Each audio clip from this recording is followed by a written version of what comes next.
এইমাত্র আবহাওয়ার গুরুত্বপূর্ণ খবর। এক নিমেষে গরম গায়েব, ঝড়ো হওয়ার সঙ্গে টানা বৃষ্টির পূর্বাভাস এই জেলাগুলিতে। কেমন থাকবে আজ এবং আগামী কালকের আবহাওয়া? তো কোন কোন জেলায় ঝড়ো হওয়ার সঙ্গে টানা বৃষ্টির পূর্বাভাস রয়েছে, তো আবহাওয়ার সম্পূর্ণ বিস্তারিত খবর জানিয়ে দেবো আজকের এই ভিডিওতে। ভিডিওটি অবশ্যই শেষ পর্যন্ত দেখবেন। ভিডিওতে একটি লাইক করবেন, আর আপনি এই ভিডিওটি কোন জেলা থেকে দেখছেন সেই জেলার নামটি কমেন্ট বক্সে কমেন্ট করে জানাবেন।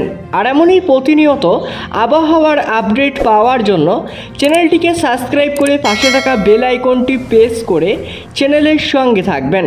তো চলুন এবার এক নজরে দেখে নেওয়া যাক। খাতা কলমে ইতিমধ্যেই দক্ষিণবঙ্গে বর্ষা প্রবেশ করেছে, তবে আবহাওয়া দেখে সে কথা বোঝা দায়।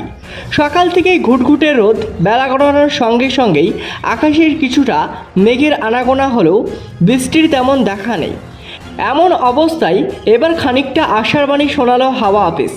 গুমটো গরমের শেষে দক্ষিণবঙ্গে টানা বৃষ্টির পূর্বাভাস দিল আবহাওয়া অফিস।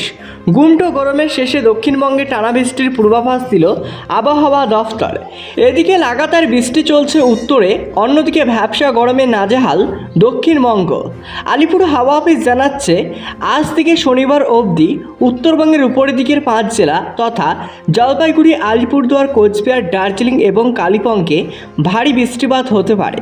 এই 5 জেলায় জারি করা হয়েছে হলুদ সতর্কতা। রবিবারও উত্তরবঙ্গের বেশ কিছু জেলায় ভারী বৃষ্টিপাতের সম্ভাবনা রয়েছেই বলে জানিয়েছে হাওয়া অফিস। জলপাইগুড়ি, আলিপুরদুয়ার, কোচবিহার, দার্জিলিং এবং দক্ষিণ দিনাজপুর সেই দিন ভারী বৃষ্টিপাত হতে পারে। ওইসব জেলাগুলিতে জারি করা হয়েছে হলুদ সতর্কতা। টানা বৃষ্টির জেরে পাহাড়ি এলাকায় ভূমিধসের সম্ভাবনা এবং উত্তরবঙ্গে নদীগুলিতে জলস্তর বৃদ্ধির সম্ভাবনা রয়েছে। এদিকে দক্ষিণবঙ্গে এখনও অবধি বর্ষার দামল দাপট চোখ পড়েনি। ইতিমধ্যেই চাতক পাখির মতো ঝমঝমে বৃষ্টির অপেক্ষা করছে প্রত্যেককে।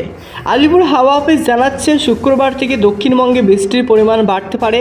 শনিবার থেকে মঙ্গলবার অবধি দক্ষিণবঙ্গের জেলাগুলিতে ভালো রকমের বৃষ্টির সম্ভাবনা রয়েছে।